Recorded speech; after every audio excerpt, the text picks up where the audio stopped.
At bigyan po natin pagkakataon ng isa natin sa from religious sector, si Pastor June Villarasa, in relation to this ordinance. Thank you. Proceed po. Thank you, sir. Magandang hapon po, Mr. Chair. At sa lahat po natin mga board members and sa mga teachers and sa mga uniform personnel. Kanina po nag-chat si BM Kanda sa akin tungkol po dito sa mahalagang usapin. At sabi ko po sa kanya, very good po yan Bubal, dahil both moral, ethical, social, and spiritual aspect ay mag-benefits. Bakit po? Kasi yung pinag-usapan po kanina, yung crime rate po dito sa atin sa lalawigan, napakataas po nung sa rate. At kanina, nagsasalita si Bubal Ganlas galing sa aming puso na isa po doon sa dahilan, yung nakikita o kaya yung mga pananamit na hindi narapat. For your information po, sa Matthew chapter 5, verse 28, ang sabi po ng Bible, ang sinumang tumingin sa isang babae na mayroong mahalay na pagnanasa ay nagkakasala ng pangangalo niya. So, ang weakness po kasi ng lalaki ay yung paningin. So, napakalaking bagay po yung pananamit dahil hindi naman po pwedeng sabihin natin tayo ay maayos o kaya buhay na may kabanalan sa loob, tatapat yung labas ay hindi maayos. When we talk about sa uniform, kasi ang pinaka-context po nito yung modesty. Kanina po, pinag-usapan, how can we define modest? Pag sinabi po kasi modest, mainhin at the same time yan po ay yung decente. Okay. Kanina po nagbanggita yung sa palda.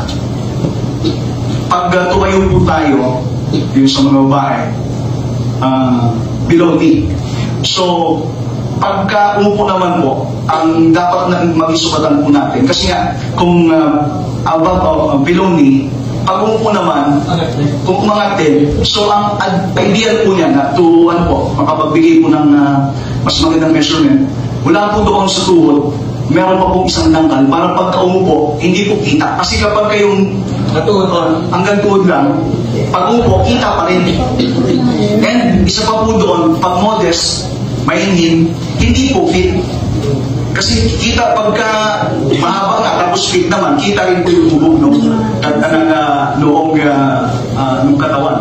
Ganon din po yung sa pananamit, yung binabanggitin po kanina po Calderera, yung transparent, yung walang kapagka may sinag ng araw, nakikita na.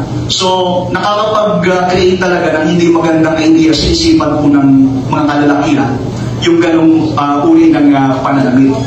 So, ito pong pinag-usapan po ito ay napakaganda dahil ito yung makakatulong sapagkat magbahagi po ito ng disiplina. And sa mga estudyante, pag pinag-usapan po natin ng school uniform, they should behave as a student.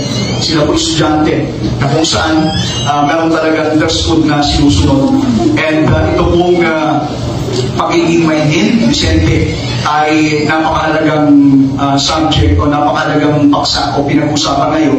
Para mas gano'n, makatulong tayo dahil hindi po biro yung kaso po ito. Katulad na binabanggit kanina ni Bukaltes, talagang nakakatulong po ng damdamin yung mga magulang, yung mga biktima, at ayaw na po natin madagdagan pa. So let us help na kung saan, kung ano po yung ikabubuti, ikagaganda. Sabi po ito ng unang Timoteo chapter 2 verse 9, binanggitin po ito.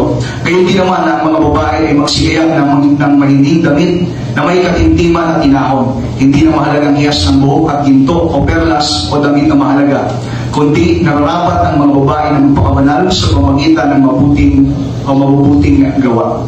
Yan po yung sinasabi, mahinding pananamit. At again, yung mahinding pananamit, nagpapakita po ng kumbaga ng maayos sa uri po ng pananamit na kung saan yung kung palda, hindi po fit, hindi po fitted. Kumbaga, makikita talaga natin as a yung kanyang pagiging babae talaga. At the same time, kapag umupo, hindi naman po makikita yung kanyang yung hita. And doon naman po sa pang-itaas naman, hindi naman kumbaga may manggas. Tapos hindi naman po kita na yung yung dibdib, yung pulot ng itong cleavage o yung buntok ika nga.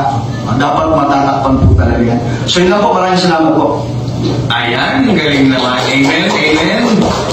Okay, din tayo ng mga Bible, yung ultimo pananamit ng maayos at komportable.